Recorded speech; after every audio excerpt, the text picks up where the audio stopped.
Assalamualaikum warahmatullahi wabarakatuh. Alhamdulillahirrabbilalamin. Ini kali keduanya kita melaksanakan pembelajaran fisika secara daring. Mudah-mudahan hal ini tidak membuat semangat kalian berkurang ya. Nah, semoga kalian selalu baik-baik saja dan selalu sehat. Bagaimana pembelajaran fisika minggu kemarin? Menyenangkankah? Atau membuat kepala kalian pusing?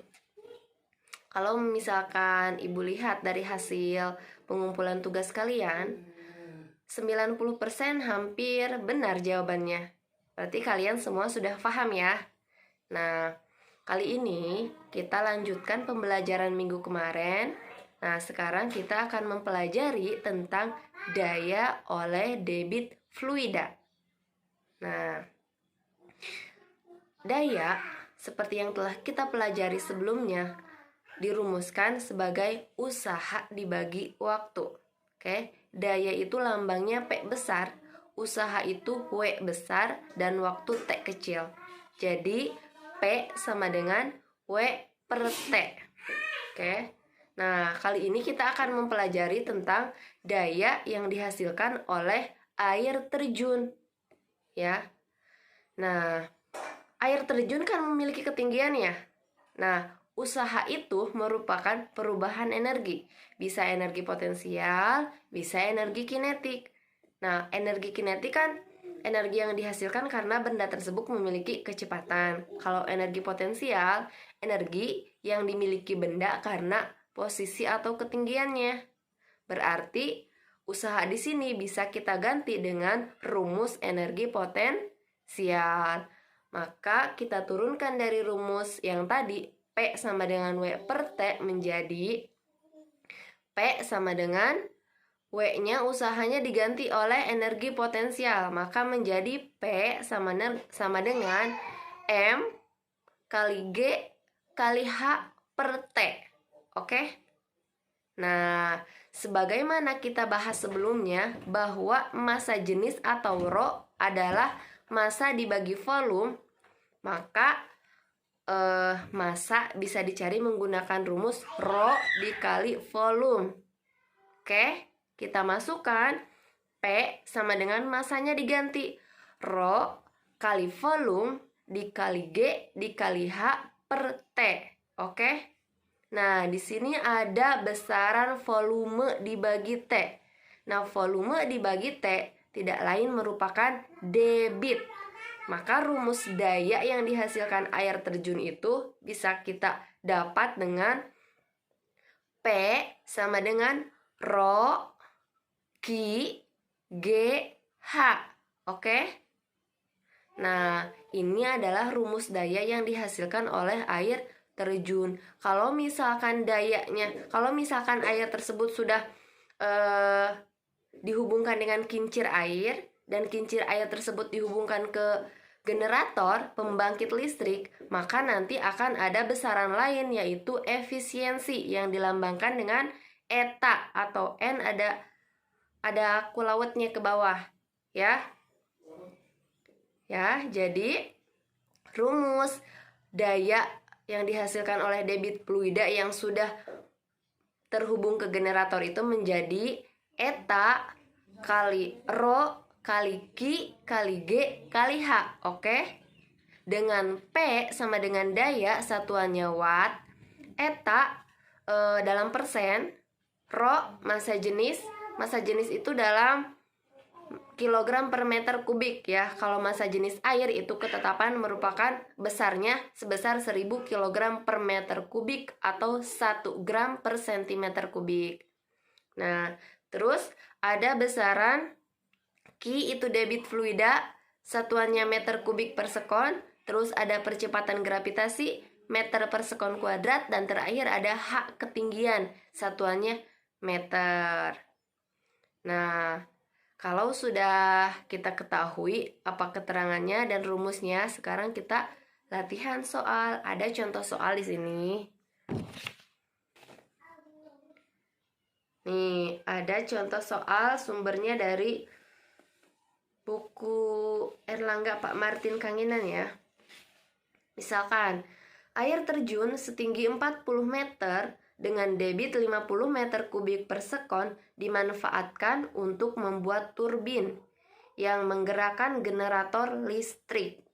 Jika 20% energi air dapat diubah menjadi energi listrik dengan percepatan gravitasi 10 meter per sekon kuadrat, daya listrik yang dibangkitkan generator adalah, nah kita tulis dulu ya diketahuinya. Berarti di sini ada H 40 meter. Debit Q-nya sama dengan 50 meter kubik per sekon. Terus dengan eta efisiensinya 20%. Terus percepatan gravitasi 10 meter per sekon kuadrat. Kalau misalkan massa jenis airnya nggak diketahui, berarti kalian harus tulis aja sendiri ya. Massa jenis air itu ketetapan 1000 kg per meter kubik. Oke, langsung yang ditanyakannya daya, berarti langsung saja masukkan P sama dengan eta kali rho kali Q kali G kali H ya. Masukkan etanya 20%, berarti 20 per 100 kali massa jenis air masukkan 1000. Terus debitnya masukkan 50, percepatan gravitasi 10, dan ketinggiannya 40 meter. Nah, ini kita coret ya, nolnya 2 dengan yang di bawah, karena 20 per 100 kan. Iya, berarti jadi tinggal 20 kali 10 kali 50 kali 10 kali 40, hasilnya 4 juta watt. Dan kita bisa kita sederhanakan menjadi 4 megawatt. Oke. Contoh soal yang kedua. Air terjun setinggi 10 meter digunakan untuk pembangkit listrik tenaga air. Berdaya listrik 1000 watt. Jika efisiensi generator 80% dan percepatan gravitasi 10 meter per sekon kuadrat, debit air yang sampai ke kincir adalah, nah ini yang ditanyakannya debitnya ya, Q-nya. Kalau misalkan rumus P itu sama dengan N eta kali rho kali Q kali G kali H, berarti rumus debit gimana? Iya, berarti debit atau Q sama dengan P dibagi eta kali rho kali G kali H. Oke? Nah, tinggal kita masukkan ya. Etanya berapa? Itunya dulu, dayanya dulu yang di atas ya. Dayanya masukin 1000 per etanya 80 per 100. Boleh ditulis 80 per 100 atau mau langsung 80 dibagi 100 berarti 0,8. Boleh ya, terserah. Kali